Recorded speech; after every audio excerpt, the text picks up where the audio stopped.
Maka teman-teman nanti di semua dapilnya, lintas komisi, monggo itu kita kawal. Aspirasi-aspirasi itu sampaikan kepada kita atau langsung nanti kita komunikasikan dengan Bulog.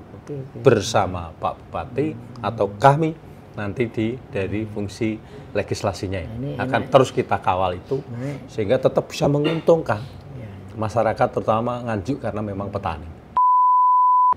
Dampak dari tol ini kan banyak investor yang mulai masuk di Kabupaten Nganjuk. Sudah mulai perusahaan-perusahaan, pabrik-pabrik yang berdiri di Kabupaten Nganjuk. Waktu kita pembahasan Perda RT/RW, itu kan memang kita kawal betul, karena di sisi lain nanti per kapita Kabupaten Nganjuk juga naik dengan adanya investasi-investasi yang masuk, otomatis nanti pengangguran juga berkurang.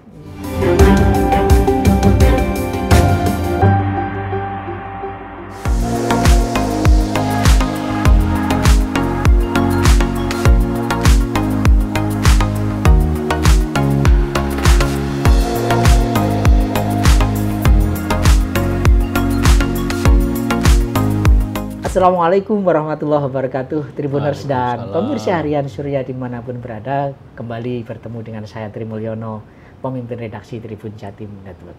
Tribuners, hampir 6 bulan lebih 50 anggota DPRD Kabupaten Nganjuk telah hasil pemilu legislatif 2024 telah dilantik.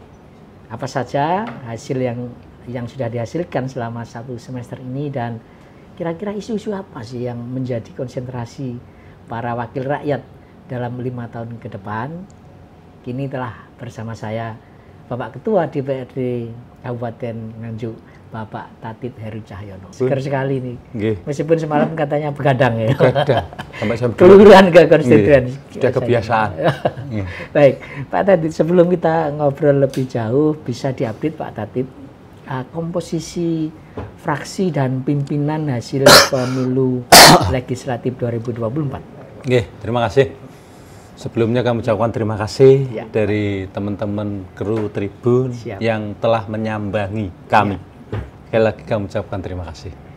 Yang pertama, apa yang jenengan sampaikan terkait dengan hasil pemilu kemarin 2024-2029, alhamdulillah kami dari PDI Perjuangan memperoleh suara terbanyak, tetap seperti tahun-tahun pemilu-pemilu sebelumnya, walaupun suara kami turun dari 13 menjadi 11 kursi. Kemudian yang kedua dari PKB tetap 9 kursi. Terus dari 3 partai sama perolehannya. Jadi Partai Gerindra, Partai Demokrat, dan Partai Hanura. Masing-masing 6. Terus di bawahnya itu Nasdem, 5 kursi.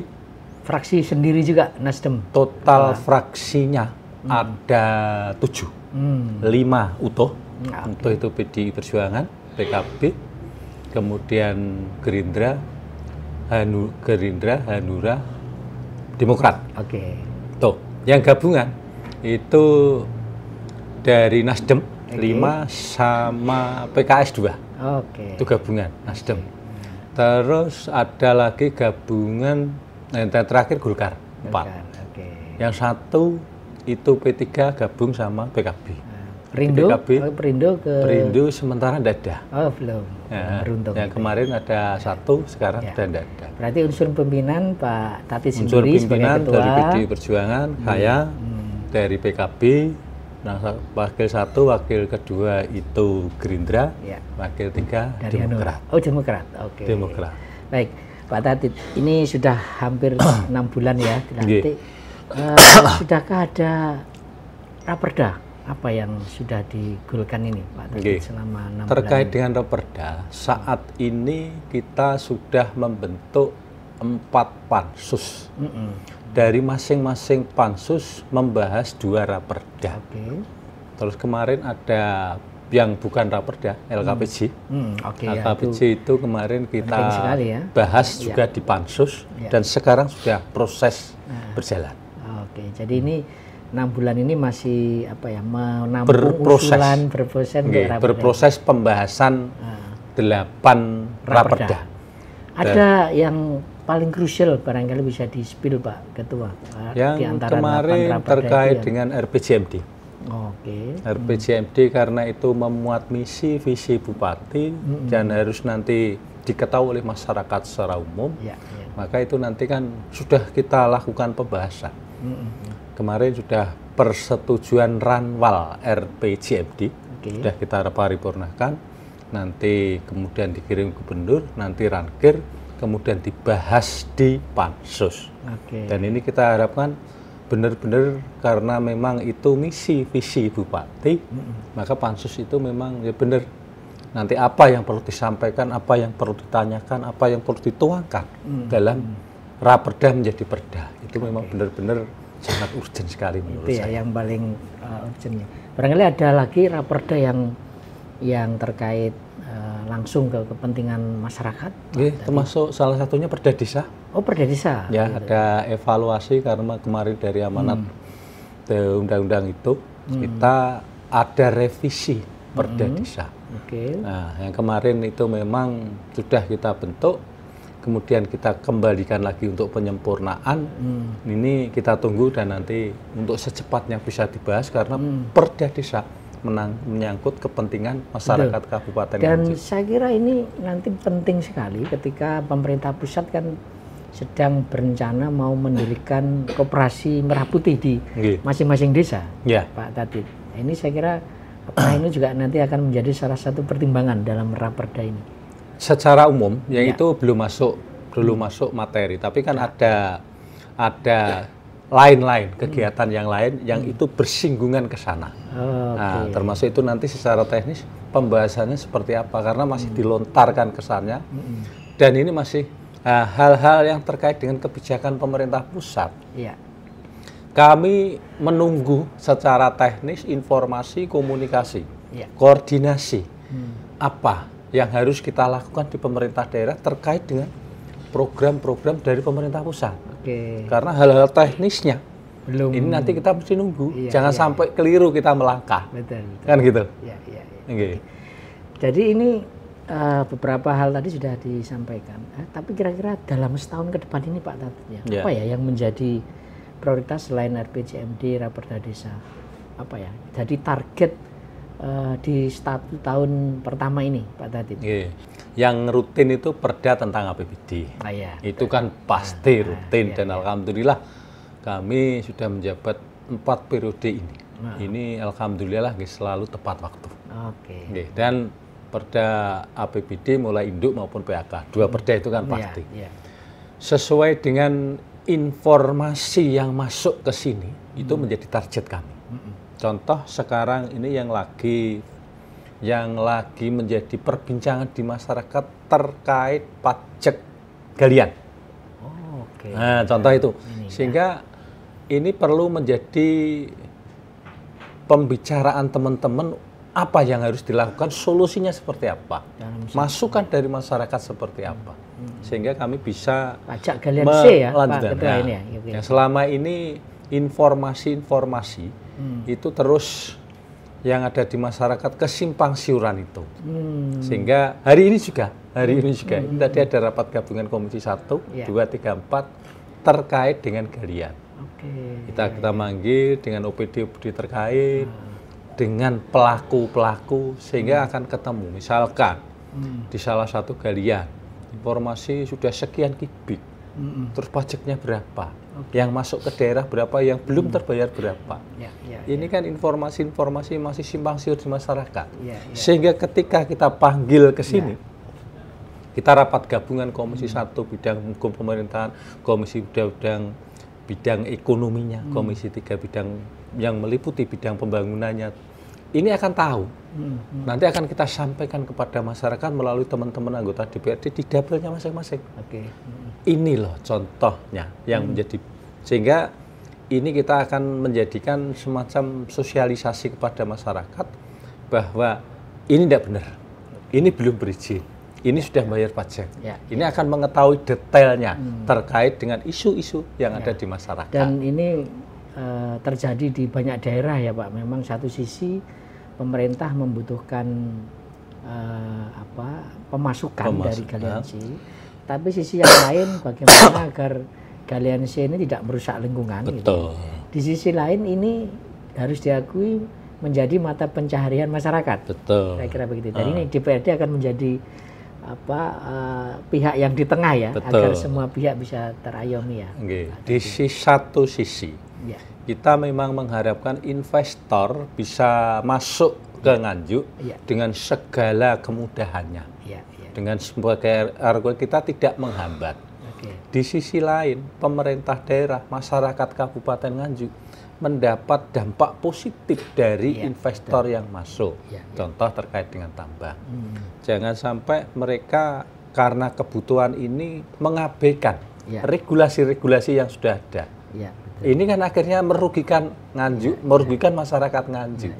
Ya, ini terus kita mengkomunikasikan sehingga sama-sama berjalan sesuai dengan regulasi dan Nganjuk bisa lebih maju tentunya. Jadi memang wakil rakyat ini namanya juga wakil rakyat ya. Satu sisi harus menjaga kepentingan rakyat, tapi sisi lain pemerintah juga DPR-nya juga harus mengadopsi kepentingan investor, kepentingan pemerintah. Ya, utamanya untuk kepentingan Kabupaten Nganjuk. Kalau mengatakan Nganjuk, ya berarti untuk masyarakat Kabupaten Nganjuk. Mana yang terbaik? Jadi apapun keputusan DPRD sebetulnya ini demi masyarakat Kabupaten Nganjuk. Dan kami meyakini keputusan itu tentunya karena ada pola pikir kepentingan tidak akan bisa memuaskan semuanya. Betul. Kita tetap sesuai dengan realnya saja, regulasinya seperti ini. Kalau enggak, ya tolong itu untuk dilengkapi, sehingga semuanya bisa berjalan dengan baik. Pak Latif, terkait fungsi Dewan di bidang budgeting dan pengawasan ya tadi sudah disebutkan soal LPG, RAPBD gitu ya. Dan ini di pemerintahan eksekutif kan juga baru ya Pak Mahen Jumadi, baru beberapa bulan dilantik. 3 bulan ini Kak. Nah, ini dari kacamata DPRD sejauh ini Pak, bagaimana kinerja pemerintahan baru ini? Alhamdulillah, karena Pak Mahen itu dulu juga bupati, dan sekarang melanjutkan. Satu partai ya? Kemudian selama ini kami komunikasi juga lancar-lancar saja. Alhamdulillah, memberikan saran, masukan, bahkan kritik. Itu sesuatu yang biasa. Sama-sama dalam rangka untuk penyempurnaan pelaksanaan tata kelola pemerintah di Kabupaten Nganjuk ini. Bisa dipastikan DPRD Kabupaten Nganjuk ini tidak hanya tukang ketok palu ya Pak. Jadi tetap partner yang kritis, membangun gitu ya. Kalau memang tidak benar, misalkan ada tentang pelaksanaan sesuatu, kita fungsi kontrol di samping alat kelengkapan komisi 1, 2, 3, 4. Kalau teman-teman terkait dengan anggaran, misalkan ada sesuatu yang tidak pas, badan anggaran biasa. Kita mengajak Bupati lewat Pak Sekda beserta jajarannya, kita ingin tahu. Misalkan terkait dengan efisiensi, Impres 125, ini seperti apa? Teman-teman pengen tahu apa yang pas, jadi badan anggaran. Nah, contoh seperti itu. Ketika tidak pas, ya kita beri masukan. Kita kritik sama-sama untuk kepentingan masyarakat Kabupaten Nganjuk. Nah, itu Pak, tadi yang perlu kami juga tanyakan di tengah upaya pemerintah untuk melakukan efisiensi anggaran itu ya. Nah, di Nganjuk sendiri ini bagaimana pelaksanaannya? Apakah ada keluhan atau juga barangkali ada masukan ya agar program efisiensi ini efektif tapi tidak mengganggu hajat kepentingan orang banyak ini. Berarti, gitu ya.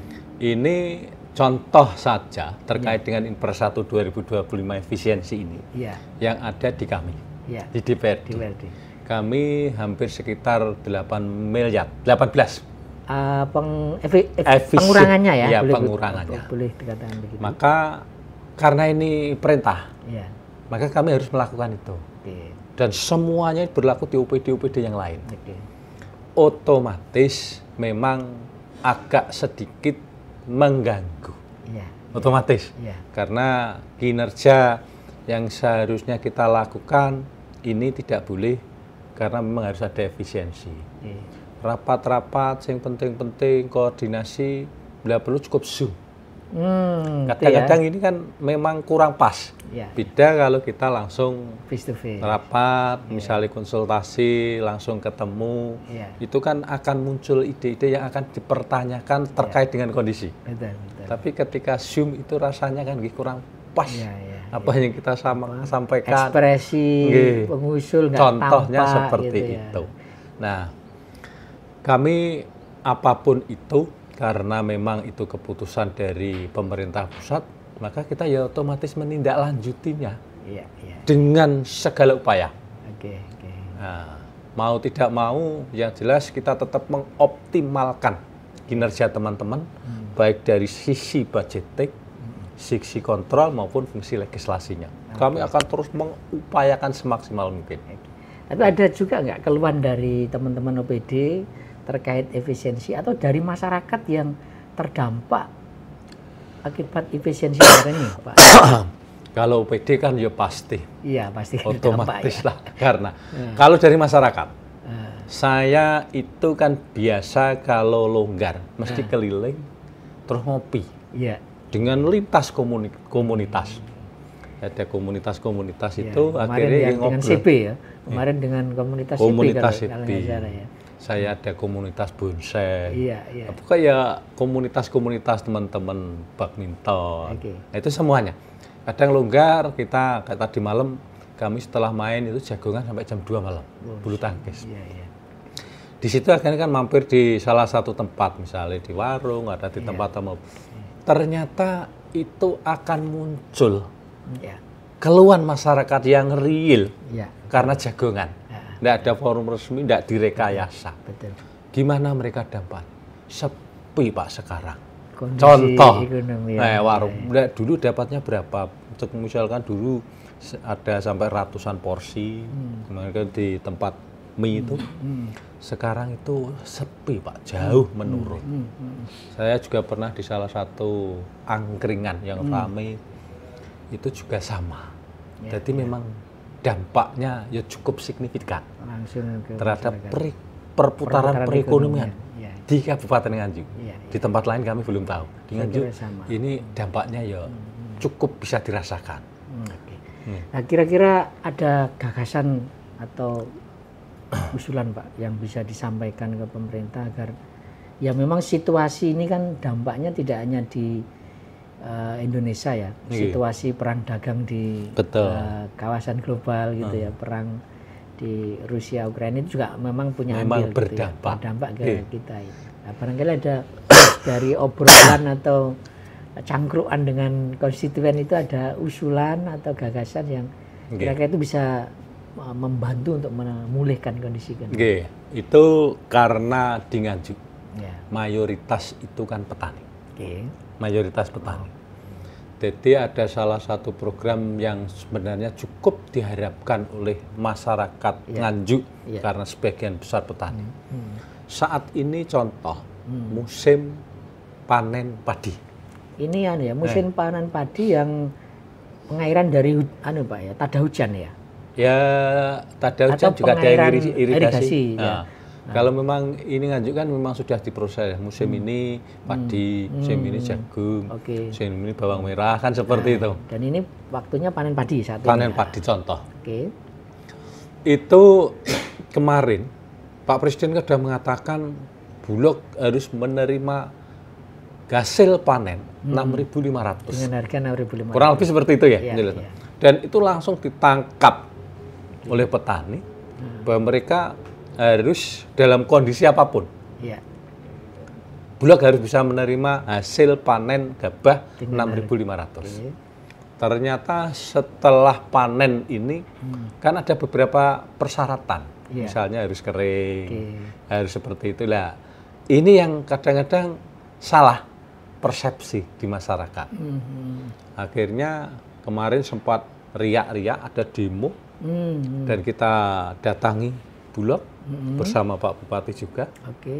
Kemudian juga kita rapatkan di sini, rapat gabungan Komisi 1 dan Komisi 2, dan bukan terkait dengan solusi itu.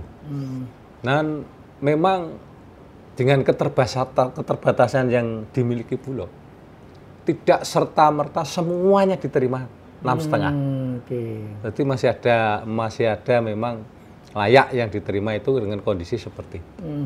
Dan sekarang ini yang ada di masyarakat 5.000 ya. diberi tengkulak, tengkulak mungkin nanti baru dijual kemudian ke Bulog atau mungkin seperti itu. Jadi sekarang itu kisaran ya 5.000. Dan dari harapan pemerintah kalau 6.500 luar biasa, masyarakat itu senangnya.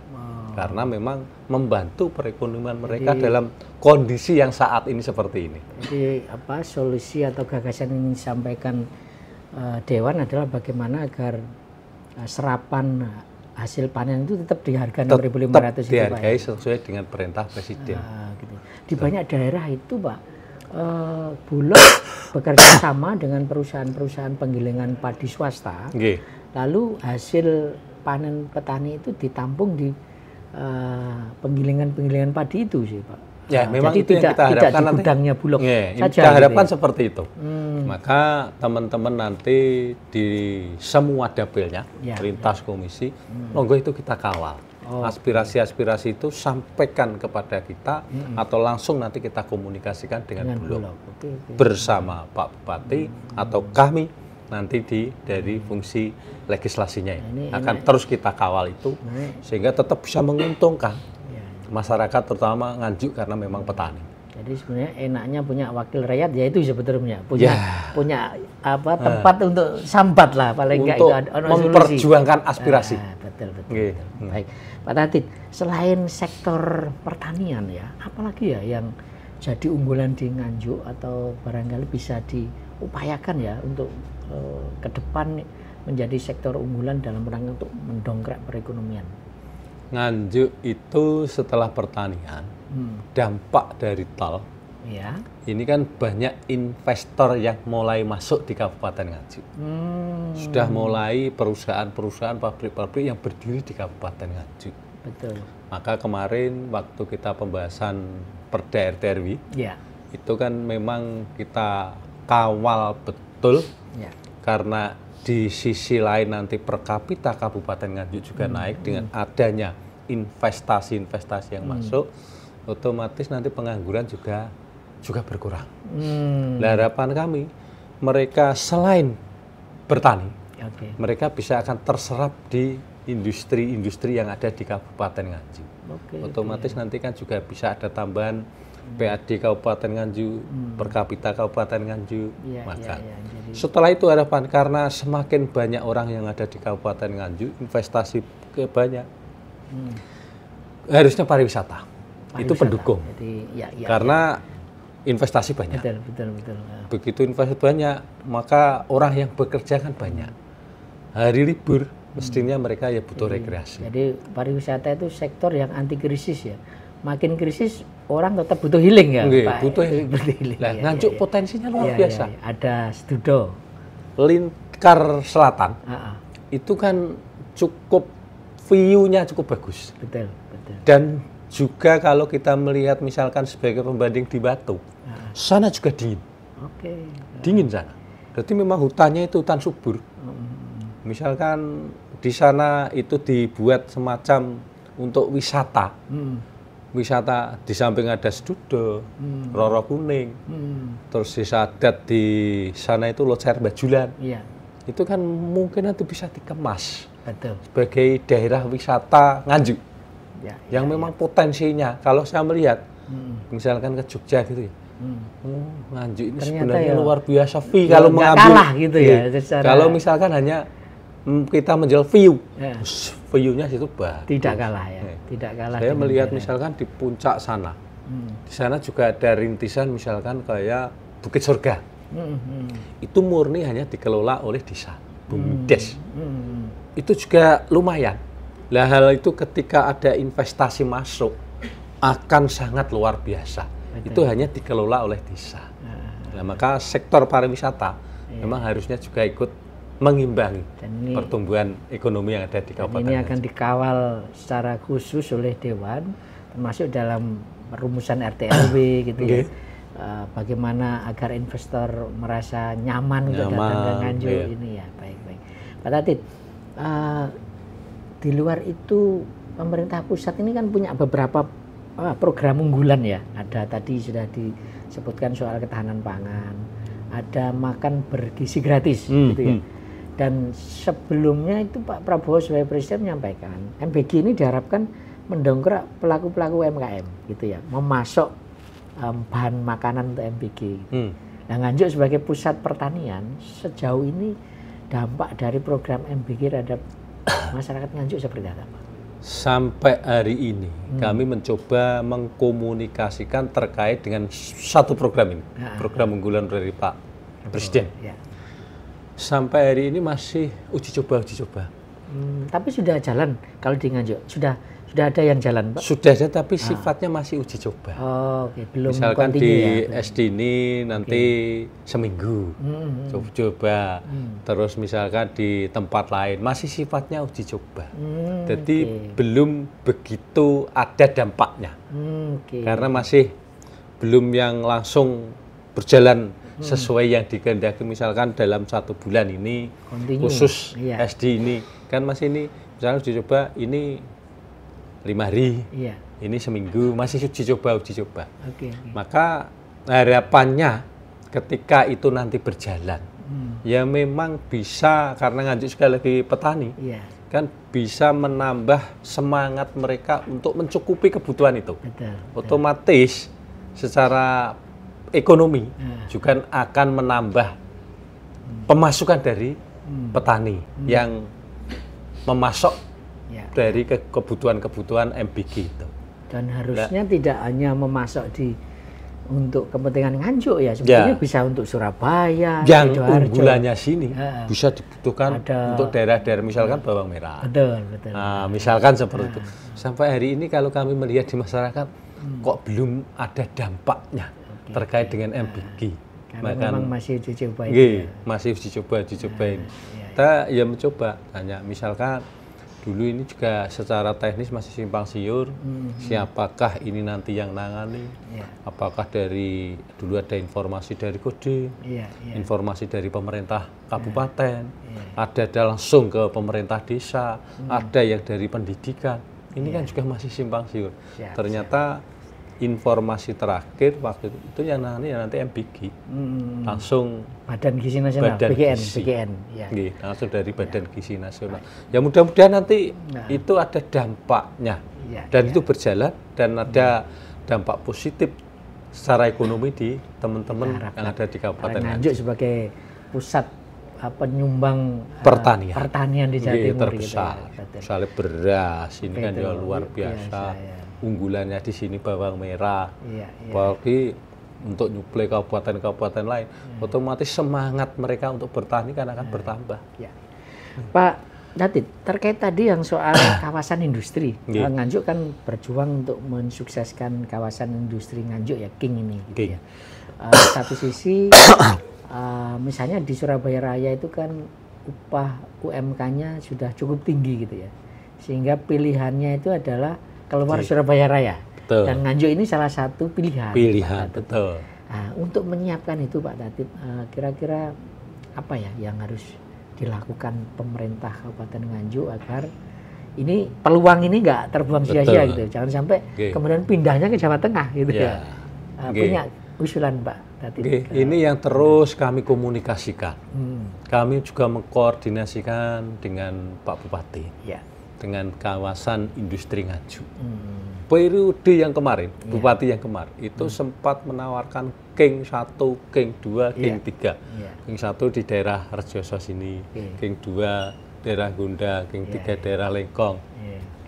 Ini supaya dimatangkan dan diseriusi terkait dengan King-nya itu di mana. Sehingga nanti ada kepastian. Kami juga mencoba, kalau sering cangkruan, itu kan harus ada kepastian dari mereka investor. Kepastian tempat, kepastian waktu ngurus, kepastian biaya. Ini mereka butuh. Kalau ada, misalkan dia mau investasi, tempatnya sudah ada.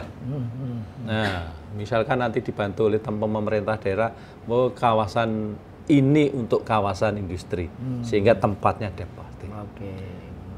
Kepastian ngurus izin. Jangan sampai sudah itu nanti izinnya bulat. Iya. Ini kan juga butuh kepastian mereka. Kepastian waktunya. Waktu maksudnya mengurus izin. Dan terakhir itu kan kepastian biaya. Saja ini umpama mau ngurus ngono kuwi biayanya piro? Sehingga kalau ada semua ada pasti ini. Pasti Nganjuk akan dilirik orang seperti yang jenengan sampaikan. UMK kita itu kalau dibandingkan Surabaya, Sidoarjo, itu jauh. Sana sekitar 3,5 kalau tidak salah. Hampir 5 juta Pak sekarang. Kalau di sini sekitar 22 atau sekitar berapa? Kan sekali. jauh sekali. Satu orang. Kalau karyawannya kemarin SAI di Gundang itu ribuan. Kalau tidak salah sekitar 4.000 atau berapa. Kali 2 juta gitu aja. Selisih dibandingkan dengan yang di Surabaya. Itu sudah berapa? Dalam 1 bulan. Betul. Nah, maka semacam peluang emas harus kita tangkap. Di sisi lain teman-teman ini yang nggak perlu kudu neng Surabaya nyambut gawe ini yang Nganjuk dhewe. Iya, betul. Sebenarnya sama-sama menguntungkan. Mereka mungkin gajinya lebih kecil, tapi dia nggak ada biaya untuk kos tinggal di Surabaya. Dan memang biaya hidup di sini murah. Betul. Biaya hidup di Kabupaten Nganjuk sama di kota Surabaya lain. Jenengan kalau keliling kuliner di tempat sangkruan itu biasa sego pecel 6.000, 5.000 masih biasa. Bisa, Pak, ya. Nah, dan layak dikonsumsi. 20.000 Pak minimal. Nah, ini contoh dengan perbandingan 1:4. Nah, maka ya memang dengan kondisi seperti itu, alhamdulillah di Nganjuk ini ya mudah-mudahan ke depan banyak investor yang masuk. Itu impact-nya, dampaknya itu nanti luar biasa. Gitu. Termasuk misalkan nanti kalau investasi banyak, saya berharap nanti pariwisatanya dengan sendirinya akan bisa dikembangkan. Karena banyaknya manusia yang ada di Kabupaten Nganjuk, otomatis nanti kan juga butuh hiburan. Ini yang kita harapkan. Pak Tatid, yang terakhir ini Pak Tatid dalam upaya untuk mewujudkan akuntabilitas dan clean government di DPRD Nganjuk, kira-kira punya apa ya tips dan trik gitu ya, bagaimana agar semua anggota DPRD Nganjuk ini tidak terjerat urusan hukum, Pak. Ini satu momen tersendiri ya bagi anggota DPRD maupun di pemerintahan legislatif. Apa yang harus dilakukan Pak tadi untuk teman-teman anggota DPR ini? Ini sekali lagi kami juga periode keempat ini. Ketika ada berita-berita di kabupaten, di kota lain, apalagi yang menyangkut DPRD, tugas fungsi, kemudian terjerat, ini kami selalu terus mengkomunikasikan, mengingatkan kepada seluruh anggota DPRD agar kita tetap bekerja sesuai dengan regulasinya. Terus kami secara kelembagaan, kami mengingatkan supaya tetap bekerja. Teman-teman mempunyai 3 tugas utama. Fungsi budgeting, gunakan sebaik-baiknya. Jangan sampai karena fungsi budgeting di salah satu kabupaten kota kemarin akhirnya ada KPK. Nah, contoh, ini tutup terus kita awasi bersama, terus saling mengingatkan, termasuk saya. Ingatkan ketika kami juga tidak ada kekhilafan, misalkan seperti kami juga akan mengingatkan semua anggota DPRD dari fungsi itu. Kemudian fungsi kontrol, pengawasan. Ketika ada tidak benar, monggo lakukan di semua komisi, di semua komisi manapun. Komisi 1, 2, 3, 4 maupun di alat kelengkapan misalkan Banggar itu monggo lakukan. Nah, yang terakhir fungsi legislasi. Fungsi legislasi membuat peraturan-peraturan daerah, baik itu dari inisiatif anggota DPRD maupun yang datangnya dari eksekutif. Ketika 3 fungsi ini dilakukan dengan baik, saling mengingatkan ketika ada yang benar, kami berharap semuanya bisa bekerja secara profesional dan nanti bisa berakhir dengan husnul khotimah melaksanakan pekerjaan ini.